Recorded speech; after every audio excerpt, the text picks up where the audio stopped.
नमस्कार, बहुत स्वागत है आपका इंडिया वॉइस में। मैं हूं आपके साथ प्रज्ञा मिश्रा। वक्त हो चला है उत्तर प्रदेश के इस खास बुलेटिन की, तो शुरुआत करते हैं पहली खबर के साथ। गोरखपुर में मुख्यमंत्री योगी आदित्यनाथ ने करीब 995 करोड़ रुपए की विकास परियोजनाओं का लोकार्पण और शिलान्यास किया।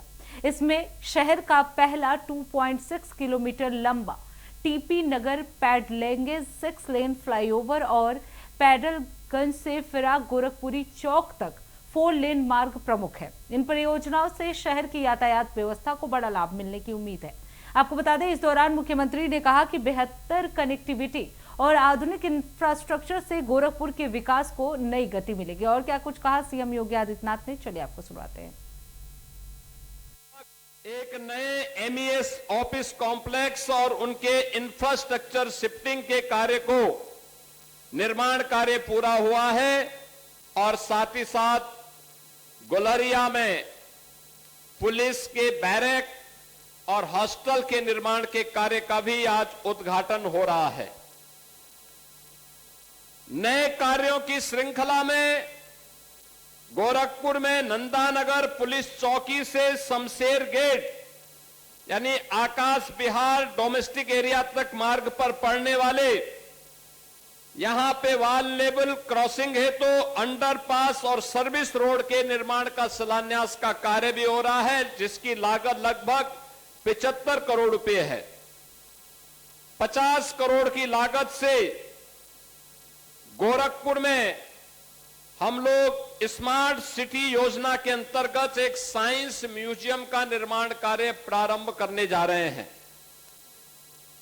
इसके साथ ही गोरखपुर में रवि किशन जी को नहीं पता है, लेकिन गोरखपुर में एक श्रमजीवी महिला हॉस्टल लोक माता अहिल्याबाई होलकर के नाम पर निर्माण कार्य हम प्रारंभ करने जा रहे हैं। 47 करोड़ रुपए इसके लिए दिया गया है।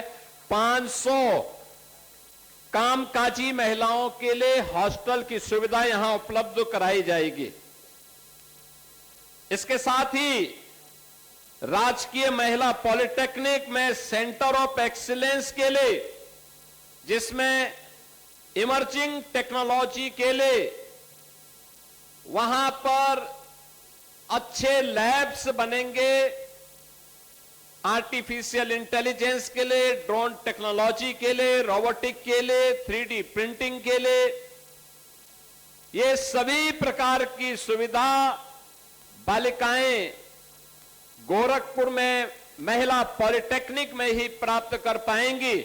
इनका शिलान्यास का कार्य भी आज यहां पे हो रहा है। कुल मिलाकर के ये लगभग 1000 करोड़ रुपए की परियोजनाओं के लोकार्पण और शिलान्यास के साक्षी आप सब बन रहे हैं। इस अवसर पर मैं आप सभी को हृदय से बधाई देता हूं। अब रुक कर लेते हैं अगली खबर की। मुख्यमंत्री योगी आदित्यनाथ ने आज गोरखपुर शहर को विकास की बड़ी सौगात देते हुए करीब 995 करोड़ रुपए की परियोजनाओं का लोकार्पण और शिलान्यास किया।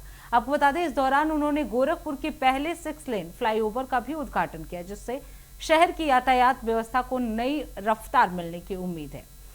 वहीं इस खबर पर जनता से बात की हमारे संवाददाता ने, चलिए आपको सुना देते हैं।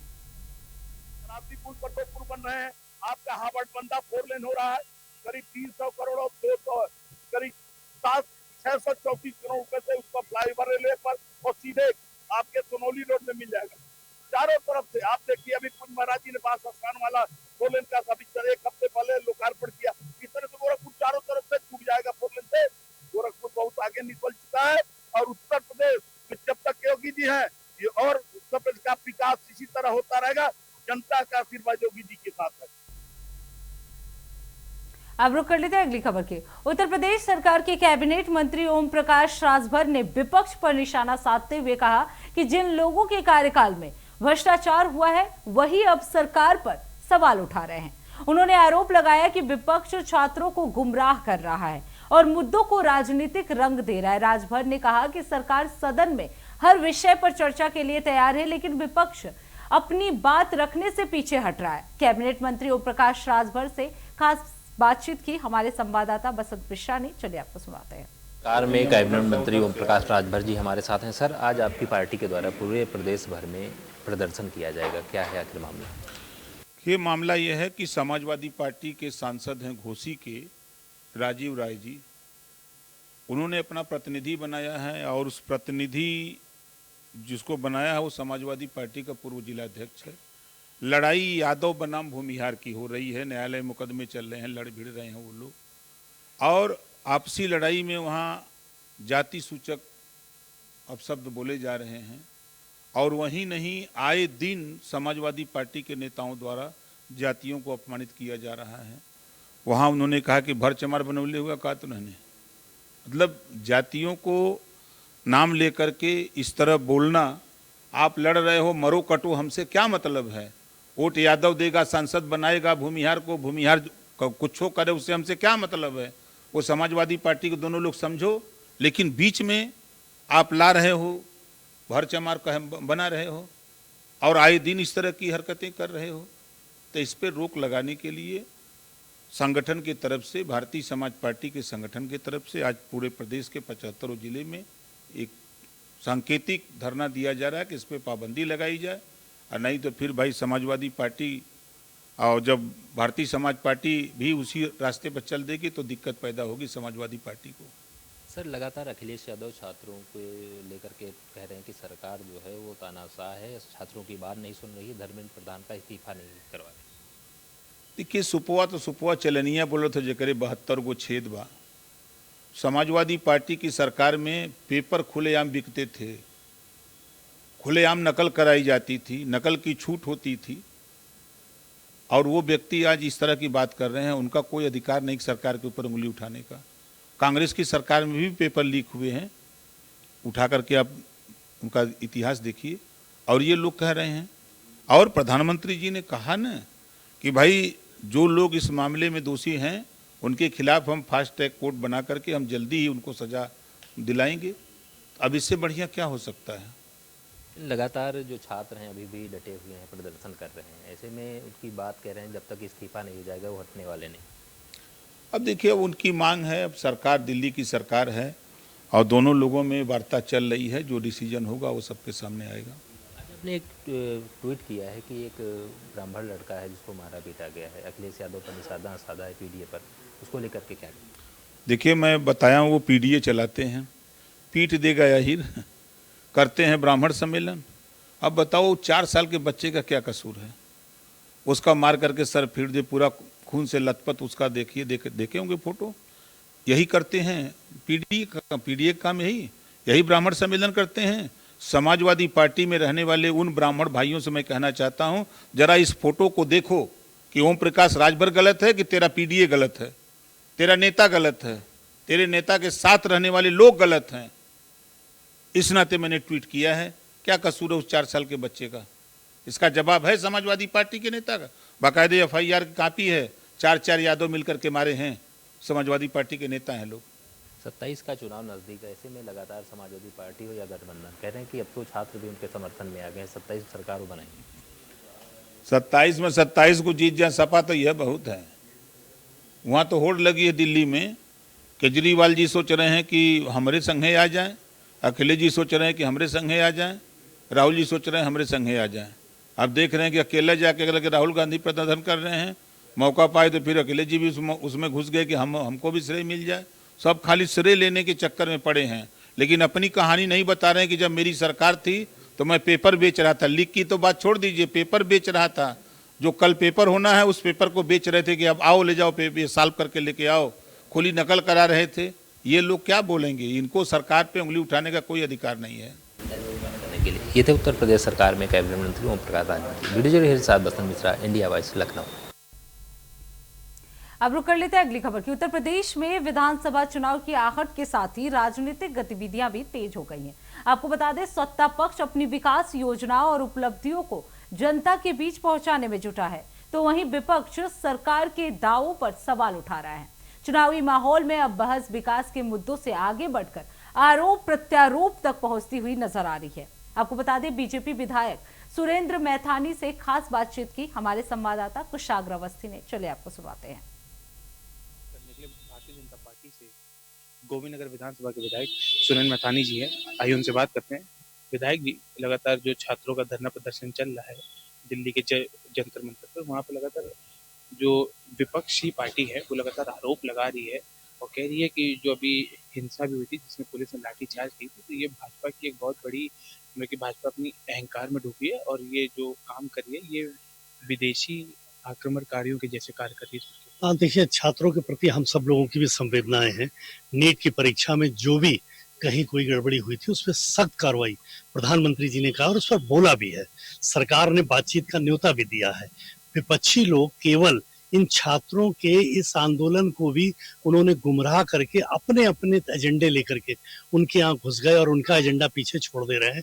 अन्यथा अगर वास्तव में समाजवादी पार्टी, कांग्रेस और आप, अगर ये सारे विपक्षी लोग छात्रों का भला चाहते हैं, तो जब सरकार ने कहा है कि आप लोकतंत्र के मंदिर में आइए, चर्चा के लिए हम तैयार हैं, तो कोई बढ़िया सब लोग मिलकर, अगर बच्चों का वास्तव में हम सब भविष्य चाहते हैं, तो एक अच्छी बहस हो, जिस बहस में, चर्चा में लोकसभा से कुछ ऐसा निकले कि इन बच्चों के साथ उनको अपना भविष्य सुरक्षित महसूस हो। और अभी भी जितना एक्शन हमारी सरकार ने लिया, इतना पहले कभी नहीं हुआ। कांग्रेस के समय में कई बार परीक्षाएं लीक होती थी और पेपर लीक होते थे और कोई सुनने वाला नहीं होता था। आज हम तैयार तो हैं चर्चा के लिए, मिलने के लिए भी तैयार हैं। और आप अखिलेश जी के समय समझ लीजिए कि कापियों पे व्हाइटनर लगा करके और लोगों की कापियों को पन्ने बदल दिए जाते थे और उसकी नौकरियों से खिलवाड़ होता था। नकल के आधार पर बच्चों को दिव्यांग बनाया जा रहा था। आज प्रतिभावान रोज नियुक्ति पत्र पा रहा है, रोज उसको नौकरी मिल रही है। ऐसे ही नीट में भी काफी उन्होंने सख्ती कर दी, कड़े कानून बना दिए। जो उस पर लोग पकड़ेगा उन पर सख्त कार्रवाई हुई है। कानून संबंधी तो कार्रवाई होगी, सख्त कार्रवाई हुई है और आगे ताकीद भी है। ये चीजें विपक्ष को पच नहीं रही है। विपक्ष के पास ना नीति है, ना नेता है, ना कोई विचारधारा है। इसलिए विपक्ष बौखलाया है और लोगों के भड़का करके, लोगों को भ्रमित करके एक असफल, फिर से 2024 वाला सोच रहा है कि हमको सफल हो जाएंगे। वो नहीं सफल होगा। लोग समझ चुके हैं इनका ये प्रयास असफल होगा, लोग असफल करेंगे, क्योंकि अंत में आशीर्वाद जनता जनार्दन देती है और मैंडेट के आधार पे ही हमारी कॉपी जांची जाती है कि हम कैसा काम कर रहे हैं। ये जनता तय करती है, ये सपा और कांग्रेस नहीं तय करती। विधायक जी, एक आखिरी सवाल आपसे। अभी हाल ही में एक इंटरव्यू में अखिलेश यादव ने दावा भी किया है कि 2027 में जनता इस बार भारतीय जनता पार्टी को सत्ता से बाहर फेंकेगी और समाजवादी पार्टी बहुमत से अपनी सरकार बनाएगी। इसको लेकर आप क्या जवाब देना चाहिए? ये केवल ख्याली पुलाव है। ये मुंगेरी लाल के हसीन सपने हैं, क्योंकि 2012 से 17 लोगों ने अभी भूले नहीं हैं और इनके पास अगर यही होता तो फिर ये 2022 में ही सरकार में आ गए होते। ये 27 तो छोड़िए, 2047 तक नहीं आएंगे। और इस 27 में जनता जो योगी जी को, एक संत को, एक योगी को जिसने कानून व्यवस्था और अपनी सरकारी योजनाओं से लोगों को लाभान्वित कराया, पुनः तीसरी बार मुख्यमंत्री बना रही, इसके बाद समाजवादी पार्टी समाप्तवादी पार्टी हो जाएगी। बहुत बहुत धन्यवाद आपका विधायक जी। जिसकी हमारे साथ अभी तक गोविंद नगर विधानसभा के विधायक सुरेंद्र मैथानी जी थे, जिन्होंने बताया कि जो विपक्षी दल है ये लगातार छात्रों को गुमराह कर रहा है और इसी गुमराह के चक्कर में देश में विद्रोह फैलाने के भी काम कर रहा है। वहीं अगर बात करें जो अखिलेश यादव ने बोला था कि 2027 में समाजवादी पार्टी की बहुमत से सरकार बन रही है, उस पर भी सुरेंद्र मैथानी ने दावा करते हुए बताया कि ये सब इनके खुलावी पुलाव हैं और इनकी कोई भी सरकार नहीं बन रही है और 2047 तक भारतीय जनता पार्टी की ही सत्ता उत्तर प्रदेश और केंद्र सरकार पर बनी रहेगी। वीडियो जर्नलिस्ट हकीक साथ कुशाग Awasthi, India voice, Kanpur. Bahujan Samaj party की राष्ट्रीय अध्यक्ष और उत्तर प्रदेश की पूर्व मुख्यमंत्री मायावती ने कॉकरोच जनता पार्टी यानी सीजेपी आंदोलन को लेकर राजनीतिक दलों पर निशाना साधा है। मायावती ने कहा कि किसी भी जन आंदोलन का राजनीतिक स्वार्थ के लिए इस्तेमाल करना और सड़क से लेकर संसद तक टकराव और हिंसा की स्थिति पैदा करना उचित नहीं है। उन्होंने सरकार और आंदोलनकारियों से अपील की है कि बातचीत और आपसी सहमति के जरिए इस मुद्दे का जल्द से जल्द शांतिपूर्ण समाधान निकाला जाए। मायावती ने कहा कि देश और जनहित से जुड़े ऐसे गंभीर हालात में सरकार के साथ साथ न्यायपालिका जैसी संवैधानिक संस्थाओं को भी अपनी भूमिका निभानी चाहिए।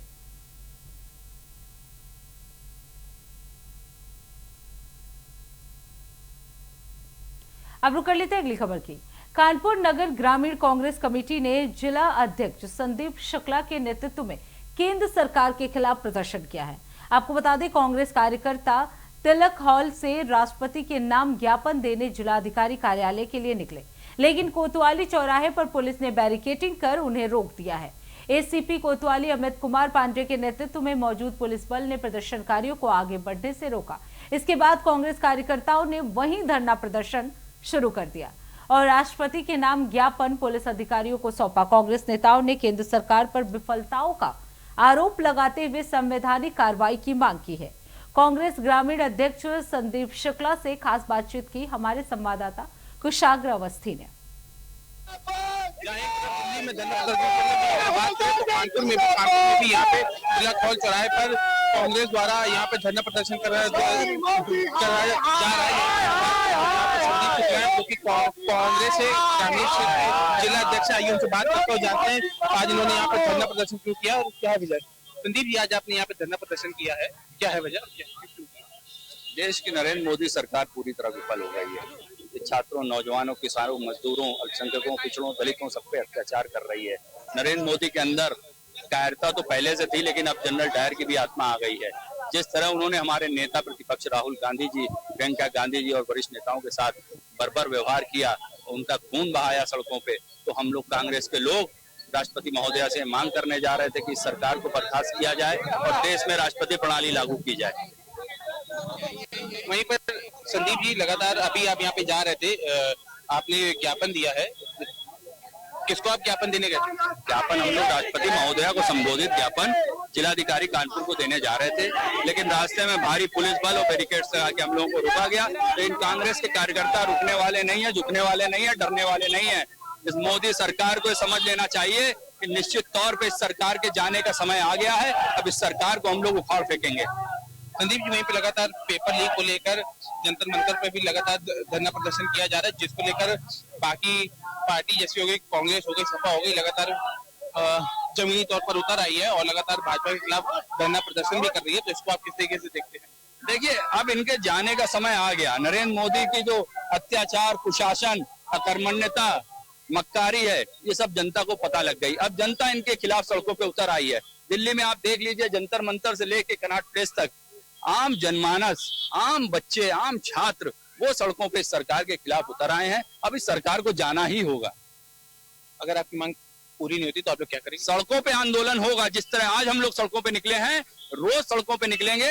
हमारे नेता राहुल गांधी, प्रियंका गांधी जी के साथ कल जो बर्बर व्यवहार हुआ है, उसके खिलाफ हम लोग इस सरकार को जब तक उखाड़ के अब नहीं फेंक देंगे, तब तक चैन से नहीं बैठेंगे। बहुत बहुत धन्यवाद। ये हमारे साथ संदीप शुक्ला, कांग्रेस पार्टी के कानपुर से ग्रामीण जिला अध्यक्ष, जिन्होंने कहा है कि अगर हम लोग की मांगे पूरी नहीं हुई तो हम लोग लगातार ऐसे रोड पर धरना प्रदर्शन करते रहेंगे। वीडियो जर्नलिस्ट गौरव के साथ कुशाग्र अवस्थी, इंडिया वॉइस, कानपुर। अब रुक कर लेते हैं अगली खबर की। टीजीटी और पीजीटी शिक्षक भर्ती नियमों में बदलाव के विरोध में बेरोजगार अभ्यर्थियों ने यूपी शिक्षा सेवा चयन आयोग के बाहर अनिश्चितकालीन धरना प्रदर्शन शुरू कर दिया है। प्रदर्शन कर रहे युवाओं का कहना है कि नई भर्ती नियमावली लागू होने से करीब 5 लाख अभ्यर्थी भर्ती प्रक्रिया से बाहर हो जाएंगे। उनकी मांग है कि 23,775 पदों पर भर्ती का विज्ञापन पुरानी नियमावली के आधार पर जल्द जारी किया जाए, ताकि कोई भी पात्र अभ्यर्थी अवसर से वंचित ना रहे। युवा मंच के प्रदेश अध्यक्ष अनिल सिंह के नेतृत्व में चल रहे इस धरने में अभ्यर्थियों ने सरकार और चयन आयोग से जल्द निर्णय लेने की अपील की है। आपको बता दें, इससे पहले जून महीने में भी टीजीटी पीजीटी भर्ती को लेकर अभ्यर्थी प्रदर्शन कर चुके हैं। अब देखना होगा कि सरकार और आयोग इस मांग पर क्या कुछ फैसला लेती है।